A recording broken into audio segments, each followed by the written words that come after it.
Hello दोस्तों, आज की कहानी है बहुएं आपस में मिलकर रहेंगी तो सास का क्या होगा। पता नहीं दोनों बहुएं आपस में क्या बातें करती रहती हैं। मैं जाती हूँ तो चुप हो जाती हैं।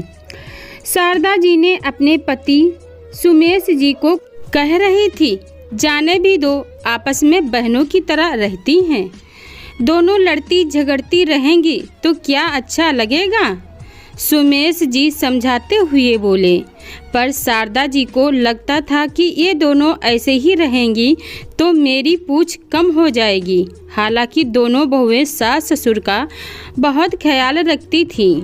दोनों स्वभाव की भी बहुत अच्छी थीं, पर कहते हैं ना, हर कोई सतगुण संपन्न नहीं होता। यही बात शारदा जी की दोनों बहुएं नित्या और निशा में थी।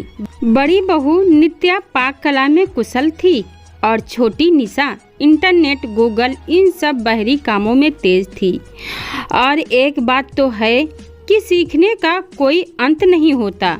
तो जहाँ नित्या निशा को नए नए पकवान बनाना सिखाती, वहीं निशा नित्या को इंटरनेट, यूट्यूब, इन सब से संबंधित कार्य सिखाती थी। शारदा जी को ये भी शक था कि दोनों बहुएं उनकी बुराई करती हैं। एक दिन शारदा जी की जेठानी उनसे मिलने आई। बातों बातों में शारदा जी ने कह दिया, हाँ भाई, हमारी तो कोई पूछ ही नहीं है। जब ये दोनों तो आपस में ही बातें करती रहती हैं। उनकी जेठानी बोली, जो गलती मैंने की वो तुम मत करना। मेरी तीनों बहुएं आपस में मिलजुल कर रहती थी तो मुझे बहुत गुस्सा आता था। मैंने एक दूसरे की शिकायत करके तीनों को लड़वा दिया। तीनों अलग हो गईं। घर तो मेरा टूटा ही, मैं भी कहीं की नहीं रही। कभी इसके पास कभी उसके पास, बंजरों जैसा जिंदगी जी रही हूँ। शारदा जी की आंखें खुल गईं। वो दोनों बहुओं के पास गईं जहाँ दोनों रसोई में खाना बना रही थीं।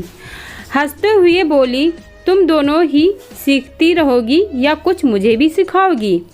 मुझे तो स्मार्टफोन चलाना भी नहीं आता है। दोनों ने कहा, क्यों नहीं मम्मी जी, आज से तीनों सीखेंगे और सिखाएंगे।